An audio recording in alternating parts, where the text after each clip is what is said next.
বিবি বন্দি ঈশানকে দেখে জয়ের উল্লাস করে। সে নীলাশাকে তার সাথে চলে আসতে বলে, কিন্তু নীলাশা বিবির সাথে যেতে চায় না। বিবি ঈশানের নাম ধরে ডাকতে থাকে। হঠাৎ সবাইকে চমকে দিয়ে ঈশান বিয়ে বাড়িতে আসে। সে অভিষেককে সেই ঘরে বন্দি করে রেখে আসে। বিবি নিচের ঘরে গিয়ে দেখে চেয়ারে অভিষেক দড়ি দিয়ে বাঁধা। নীলাশা ও ঈশানের বিয়ে সুসম্পন্ন হয়। তারা সবার থেকে আশীর্বাদ নেয়। মাধবী রণদেবকে বলে নীলাশার বিদায়ী যেন তাদের বাড়ি থেকে হয়, কিন্তু নীলাশা যেতে রাজি হয় না। অপর্ণা ও ঈশান নীলাশাকে বুঝিয়ে মাধবীর সাথে তাদের বাড়ি যাওয়ার জন্য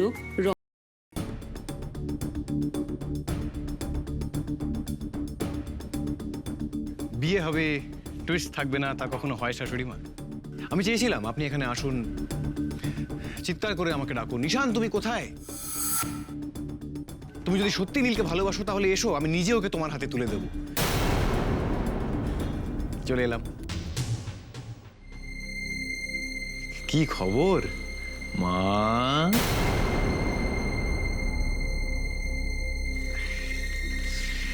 কেমন লাগছে আমার শাশুড়ি মা হয়ে? দ্য গ্রেট বিবি যে আজ পর্যন্ত কারুর কাছে হারেনি, সে তার মেয়ের কাছে হেরে গেল। কত কিছু করেছিলেন আমাদের বিয়েটা আটকাবার জন্যে, কত চেষ্টা, আদা জল খেয়ে লেগে পড়েছিলেন একেবারে, কিন্তু কি হলো? কিছুই না। নীল আজ আমার স্ত্রী, কলোনির এক মধ্যবিত্ত ঘরের বউ। আপনি আমাদের বিয়েতে এলেন কিন্তু কিছু না খেয়েই ফিরে এলেন, আমার কি খারাপ লাগলো। যাই হোক, আগামীকাল আমাদের বৌভাত ওই কলোনিতেই, ওখানেও অনেক খাওয়ান দাওয়ানের ব্যবস্থা করেছি। আপনি অবশ্যই আসবেন। ওই লুচি, ছোলার ডাল, এক বেগত বেগুন ভাজা, গঙ্গার টাটকা ইলিশ ভাপা, খাসির মাংস, চাটনি, পাঁপড়, সন্দেশ, রসগোল্লা, ও আর ভাবছি যে এই আইসক্রিমটা অ্যাড করবো, কেমন হবে? ভালো করে খাবেন কিন্তু, কবজি ডুবি একেবারে, সব ফ্রি। ও আর আপনার ওই গাড়িটা নিয়ে কিন্তু ভুল করে আসবেন না, ওই কলোনি গলির মধ্যে ঢুকবে না, মেন রোডে রেখে আসতে হবে। তারপর দেখবেন কে দরজা খুলে এসি টেসি চালিয়ে একেবারে ঠ্যাং তুলে বসে আছে, তাকে তোলা খুব মুশকিল হয়ে যাবে। কিন্তু যেমন ভাবে আপনার মেয়ে এসছে ঠিক ওইভাবে আসবেন, পায়ে হেঁটে। আপনি আসবেন তো মা?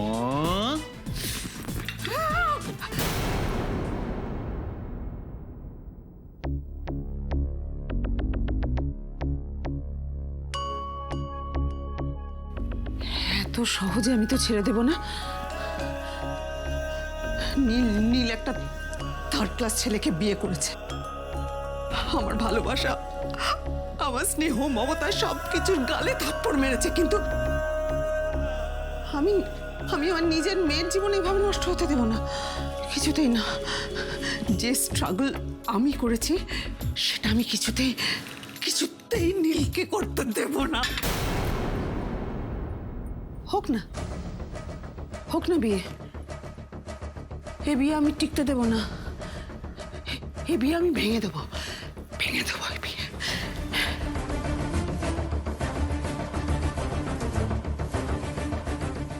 ম্যাডাম ম্যাডাম ম্যাডাম বলছিলাম নীল ম্যাডাম আর আপনার জামাই এসেছে। একটা রাস্তার ছেলেকে আমার জামাই বলবে না? যাও, জাস্ট গেট লস্ট।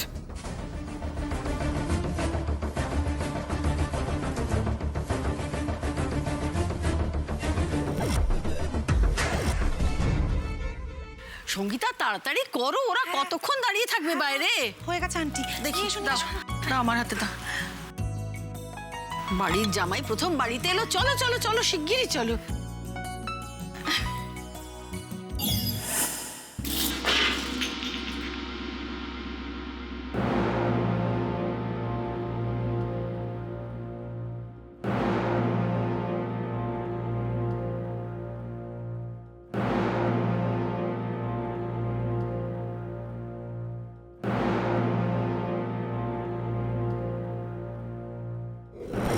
এটা কোনো ভাড়াটে গেস্ট হাউস নয় যে যখন ইচ্ছে বেরিয়ে গেলাম আবার নাচতে নাচতে ফিরে এলাম। নীল, তুই বলেছিলি না যে এটা তোর বাড়ি নয়? এটা যখন তোর বাড়ি নয় তখন এ বাড়ি থেকে তোর বিয়েও হয়নি, তাই কোনে বিদায়ও হবে না, কোনে বিদায়ও হবে না, কোনে বিদায়ও হবে না। আমি তোকে একবারও যেতে বলিনি। তুই নীল, তুই নিজে ছেড়ে চলে গিয়েছিস তোর নিজের বাড়ি থেকে, ফিরে এলি কেন?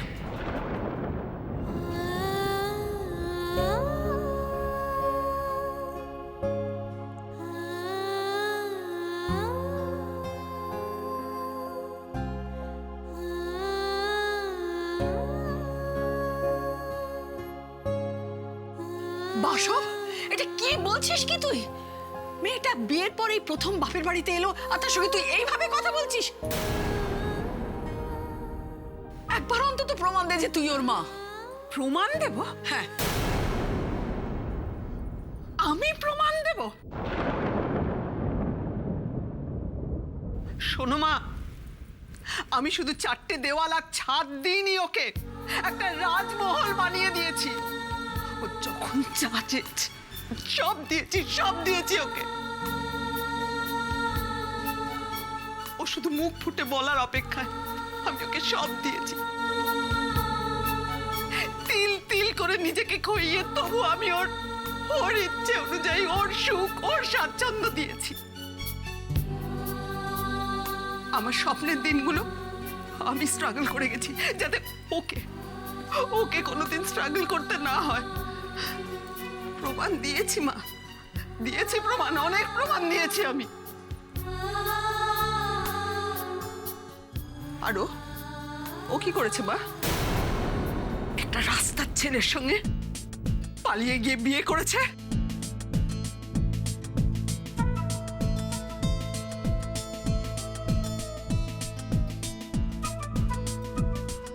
আমার এতদিনের পরিশ্রম একটা ভুল ছেলেকে বিয়ে করে ধূলিসাৎ করে দিয়েছে।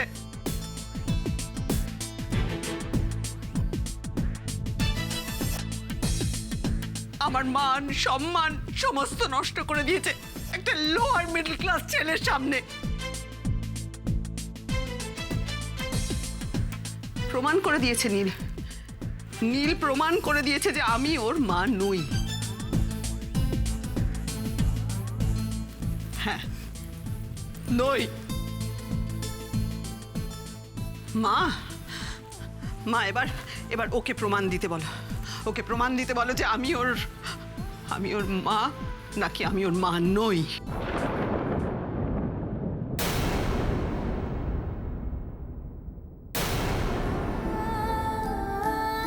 বাসব, এসব তুই কি বলছিস?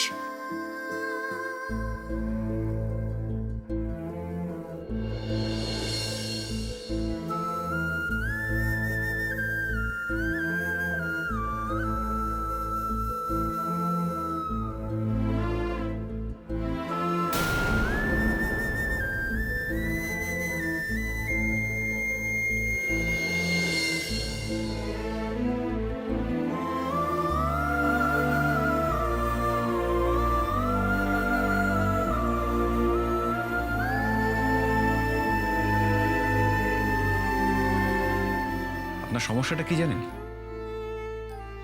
জেদ, ইগো, মান সম্মান এরকম হাজারটা শব্দ আপনি ডিকশনারি থেকে তুলে এনে আপনার এই আঁচলে বেঁধে রেখেছেন, কিন্তু আপনার কাছে এমন একটা শব্দও নেই যার গায়ে ভালোবাসার ছোঁয়া লেগে আছে, সম্পর্কের গভীরতা আছে। একটা পরামর্শ দিচ্ছি আপনাকে, শুনুন। আপনার ডিকশনারিটা গঙ্গা জলে ফেলে দিন, নাহলে আপনার লাইফে একটাই চ্যাপ্টার পড়ে থাকবে, আর ওতে একটাই শব্দ লেখা থাকবে, একা। সব কিছু আছে আপনার কাছে, কিন্তু মনের দিক থেকে আপনি এখনো ভিখিরিই রয়ে গেছেন। সারা জীবন আপনি কষ্ট করেছেন, স্ট্রাগল করেছেন, যাতে আপনার মেয়েকে আপনি সুখ, স্বাচ্ছন্দ্য, আরাম সবকিছু দিতে পারেন,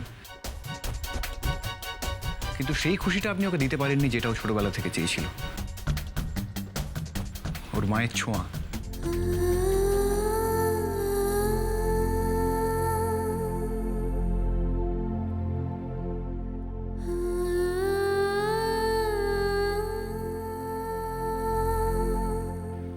পৃথিবীর নানান দেশ থেকে নানান গিফট এনে আপনি নীলের ঘর ভরিয়ে দিয়েছেন, কিন্তু ওর পাশে বসে ওকে একটা খুশির মুহূর্ত আপনি দিতে পারেননি,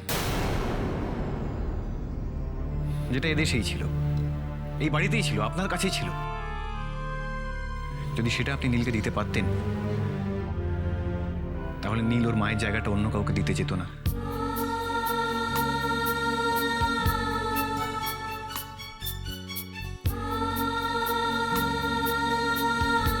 বাড়ি থাকতে, মা থাকতে অন্য কারোর মায়ের কাছ থেকে ওকে বিদায় নিতে যেতে হতো না।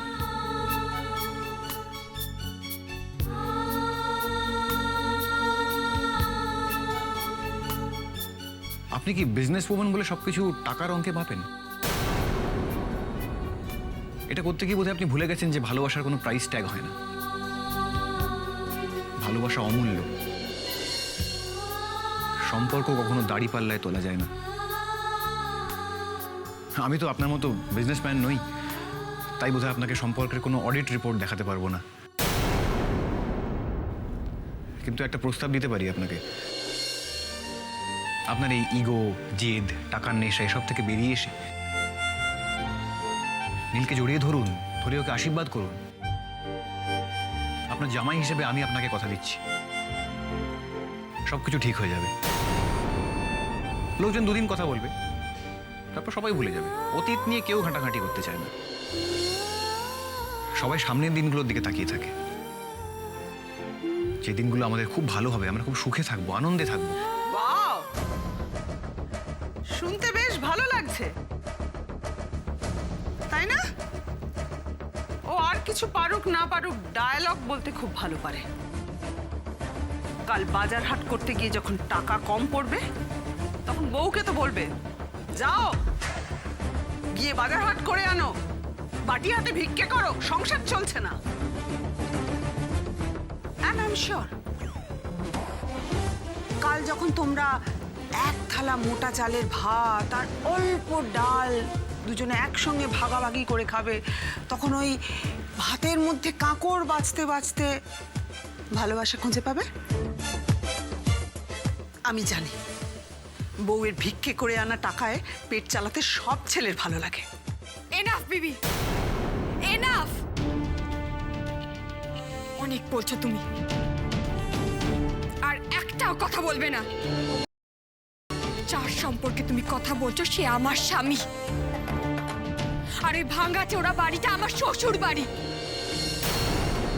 আর ওই খাবার কথা বলছো, ওই মোটা চালের ভাত আর এক বাটি ডাল খেয়ে দেখো, তোমার সারা জীবনের খিদে মিটে যাবে। তারপর বোধহয় তোমার হাতটা উঠবে তোমার মেয়েকে আশীর্বাদ করার জন্য। আমি তোমাকে আগেই বলেছিলাম, ভালোবাসা কি এই মহিলা জানে না। ভালোবাসার নামে নিজের মেয়েকে ঠকিয়েছে। এই সেই মহিলা যে নিজের স্বার্থ সিদ্ধির জন্য ফেক হার্ট অ্যাটাকের নাটক করেছিল। ওকে তুমি ভালোবাসার মানে বোঝাতে এসেছো? যে মিথ্যে হার্ট অ্যাটাকের নাটক করে, তার হার্ট বলে কিছু আছে? আমার স্বামীর ভুলটা কোথায় জানো? ও এখনো আশা করে তুমি আমার সত্যিকারের মা হয়ে উঠবে, আমাকে আশীর্বাদ করবে। ও তো জানে না আমার মার শরীরে হৃদয়টাই নেই। যে হৃদয়ের মধ্যে থাকে নিজের ছেলে মেয়েদের প্রতি মায়া, মমতা, যে হৃদয় মেয়ের জন্য মন কাঁদে। কিন্তু তুমি একটা নোট ছাপার মেশিন বিবি। তোমার মন কাঁদলে যে টাকাগুলো হাসবে। ঈশান, ঈশান, আমরা কেন এসেছি এখানে? বলো না কেন এসেছি? কার কাছ থেকে আমরা কি আশা করছি? চলো চলো আমরা ফিরে যাই, আমরা আমাদের বাড়ি ফিরে যাব। আমি আমার মার কাছে যাব।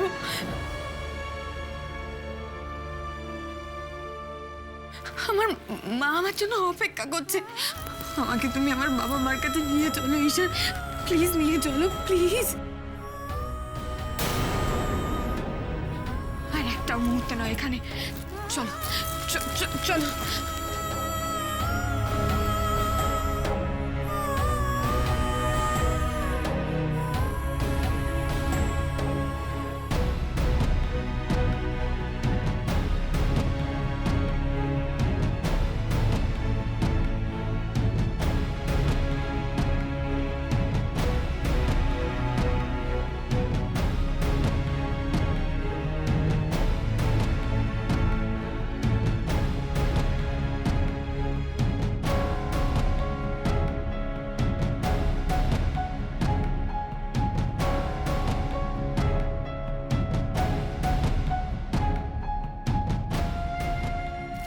আর একটা মুহূর্ত নয়, চলো। হলো ঈশান, নীল, আমরা এখান থেকে যাবো না।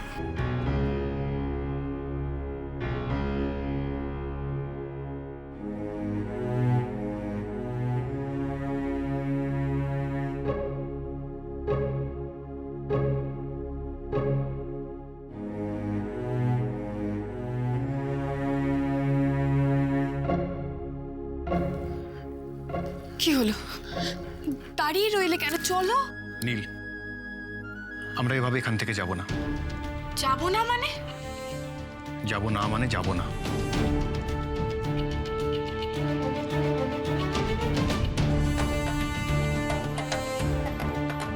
আমরা এখানে এসেছিলাম তোমার মায়ের থেকে আশীর্বাদ নেব বলে, সেটা না নিয়ে আমি এখান থেকে নড়বো না।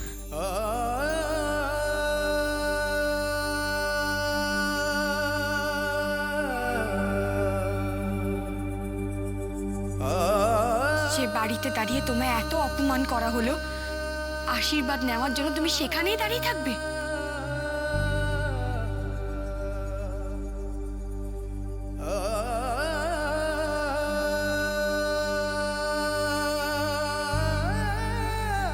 উনি ওনার কথা বলেছেন, আমি আমার ইচ্ছেটা শুনিয়েছি। আমার মা বলেন আপনজনদের আশীর্বাদ ছাড়া কোনো সম্পর্ক পূর্ণতা পায় না। তাই তোমার মায়ের আশীর্বাদ না নিয়ে এখান থেকে আমি নড়ব না।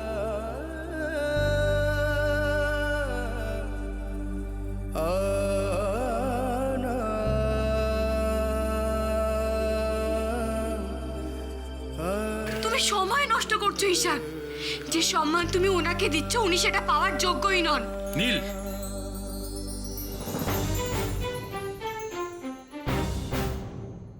তুমি যাবে না? ঠিক আছে, উনি ওনার কথা বলেছেন, তুমি তোমার কথা বলেছো। এবার আমার কথা শোনো। আমি চলে যাচ্ছি আমার শ্বশুর বাড়িতে।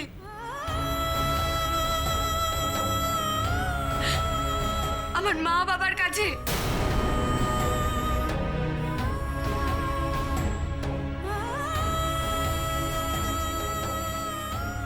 আমার স্বামীর সেই ভাঙাচোরা বাড়িতে, যেটা সব মেয়ের কাছে স্বপ্নের বাড়ি।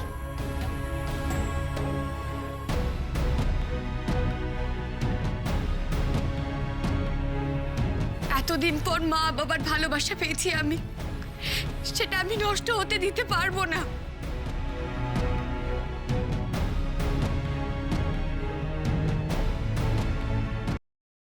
নীল, তুমি যে বাবা মার কথা বলছো, আমি তাদের দেওয়া সংস্কার আর শিক্ষা এসব করতে পারছি।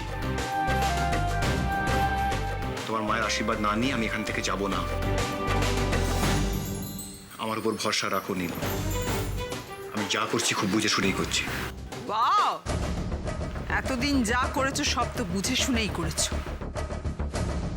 বড় লোকের মেয়েকে বিয়ে করেছো, ডিভিডেন্ড তো তুলতেই হবে, তাই না? এত বড় একটা রাজমহল ছেড়ে তুমি যাবে কেন কলোনির ওই ভাঙাচোরা বাড়িতে? সেটাই তো তোমার প্ল্যান, তাই না? শুনলে? তুমি তোমার শ্বশুর বাড়ি, তোমার শাশুড়ি মাকে মাথায় তুলে রাখো। আমি চললাম।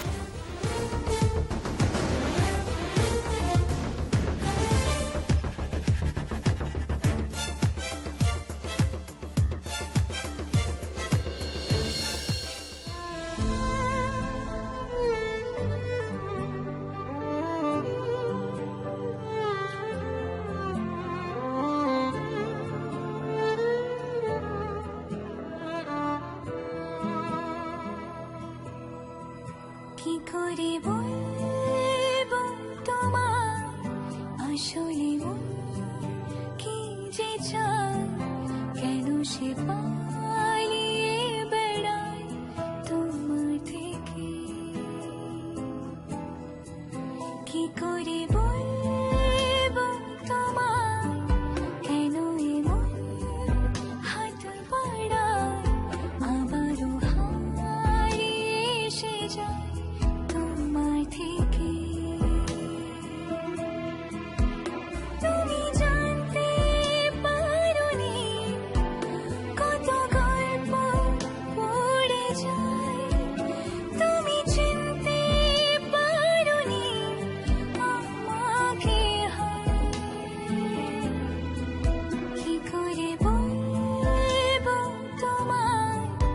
আসো